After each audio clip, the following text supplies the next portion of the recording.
பகவானே, ஒரு பெரிய தங்க நாணயத்தை வேண்டுமானால் நான் இப்போதே உங்களுக்கு கொடுக்கிறேன் என்றார். புத்தர் மென்மையாக சிரித்துவிட்டு, எனக்கு தங்க நாணயம் தேவையில்லை தனபாலா. நீ நாள்தோறும் உன் உணவில் இருந்து ஒரு சிறிய தானியத்தை, அரிச கோதுமை எடுத்து அதை ஒரு சிறிய பறவைக்கு அல்லது எறும்புக்கு கொடு. யாருக்கும் தெரியாமல் இதை ஒரு மாதம் செய். தனபாலன் குழப்பமடைந்தாலும் புத்தரின் வார்த்தைகளை மீற விரும்பாமல் சம்மதித்தார். ஒரு மாதம் கழித்து தனபாலன் மீண்டும் புத்தரை சந்தித்தார். பகவானே, நீங்கள் சொன்னது போலவே தினமும் ஒரு தானியத்தை கொடுத்து வந்தேன்.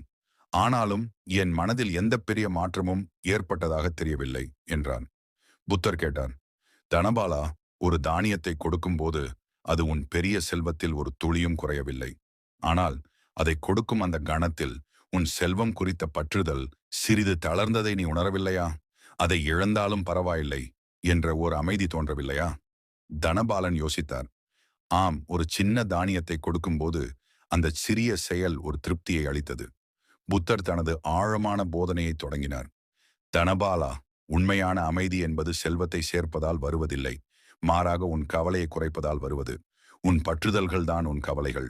எதையெல்லாம் நீ இறுக்கமாக பிடித்துக் கொள்கிறாயோ அதையெல்லாம் இழந்து விடுவோமோ என்ற பயம் உன்னை வாட்டுகிறது. அது செல்வமாக இருந்தாலும் சரி, கோபமாக இருந்தாலும் சரி, அல்லது உன் கௌரவமாக இருந்தாலும் சரி. உன் மனதின் அலைச்சலுக்கு காரணம் நீ எல்லாவற்றையும் நிரந்தரமானதாக நினைக்கிறாய்.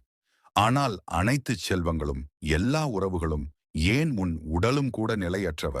அமைதிக்கான வழி பற்றை தளர்த்து நிலையற்றதை பிடித்து கொண்டிருக்காமல் நீ எதையும் இழக்க தயாராக இருக்கும்போது உன் மனம் சுதந்திரம் அடைகிறது. மன நிறைவுடன் இரு. இப்போது என்ன இருக்கிறதோ அதுவே போதுமானது என்ற உணர்வே உண்மையான செல்வம். நிகழ்காலத்தில் வாழ். கடந்த காலத்தை நினைத்து வருந்துவதும் எதிர்காலத்தை பற்றி பயப்படுவதும் மன அமைதியை தொலைக்கும். இந்த நொடியில் நீ அமைதியாயிருக்க கற்றுக்கொள். தனபாலா, நீ தினமும் ஒரு தானியத்தை கொடுத்தது உன் பேராசையிலிருந்து உன்னை விடுவிக்கும் ஒரு சின்ன பயிற்சி. உன் மனதிலிருந்து கவலையை நீக்கி மன நிறைவு என்ற உண்மையான செல்வத்தை உன் இதயத்தில் நிரப்பு. அது ஒருபோதும் அழியாத அமைதியை உனக்கு தரும். புத்தரின் இந்த ஆழமான வார்த்தைகளை தனபாலன் உணர்ந்து கொண்டார். அன்று முதல் அவர் தனது செல்வத்தை பற்றிய கவலையை விட்டுவிட்டு மனநிறைவுடன் வாழத் தொடங்கினார். அவர் தனது செல்வத்தை மக்களுக்கு உதவ பயன்படுத்தினார். பற்றுதல் குறைந்ததும் அவரது வாழ்வில் உண்மையான நிம்மதியும் அழியாத அமைதியும் குடிகொண்டது. அமைதி என்பது வெளியுலகில் இல்லை, அது நம் மனதின் ஆழ்ந்த நிலையான தன்மையில் உள்ளது. இதுபோல் புத்தர் போதனைகளை பெற சேனலை சப்ஸ்கிரைப் செய்து கொள்ளுங்கள்.